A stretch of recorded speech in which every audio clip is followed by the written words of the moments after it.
Pemirsa, terima kasih pian masih bersama kami. Berita selanjutnya Mahabarakan, mengawali kerja di tahun 2019, Pemko Banjarmasin memberikan apresiasi kepada bubuhan bendahara wan pengurus barang terbaik dengan memberikan penghargaan nang penyerahannya dilaksanakan di Aula Kayuh Baimbai Balai Kota Banjarmasin.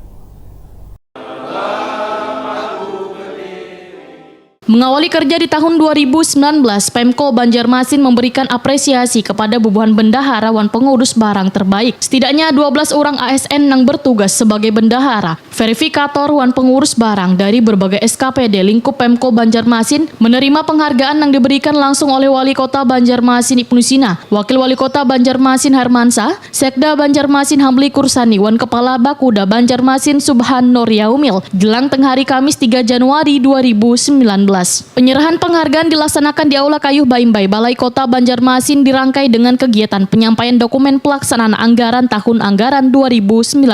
Wali Kota Banjarmasin Ibnu Sina Waitakoni Prima TV memberikan apresiasi wan motivasi agar ASN wan SKPD bisa bekerja dengan sungguh-sungguh untuk mencapai hasil maksimal. Wahini ujar Ibnu Sina patut disyukuri lantaran prestasi Banjarmasin sudah cukup banyak nangkai bidang perizinan nang menjadi role model Kalimantan Selatan wan Dukcapil dengan beragam aplikasi online-nya. Politisi PKS ini pun mengajak seberatan SKPD untuk terus membangun sinergitas dengan Pemprov wan Kabupaten Kota Kalimantan Selatan. Menurut Ibnu Sina, hadiah yang diberikan berbeda dengan tahun sebelumnya. Hal ini dimaksudkan agar seluruh ASN bisa membiasakan hidup sehat, yaitu sepeda bisa sambil berolahraga.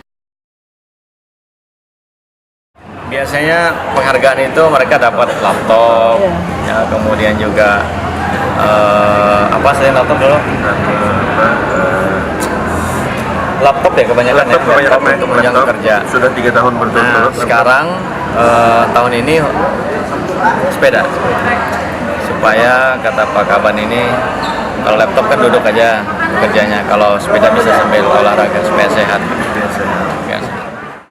Sementara itu, Kepala Bakuda Banjarmasin Subhan Nuryaumil menyatakan pemberian penghargaan tersebut dimaksudkan agar ASN dalam bekerja bisa giat, teliti, cermat, akurat wan tepat waktu dalam membuat laporan keuangan SKPD berdasarkan ketentuan-ketentuan yang telah diatur dalam perundang-undangan.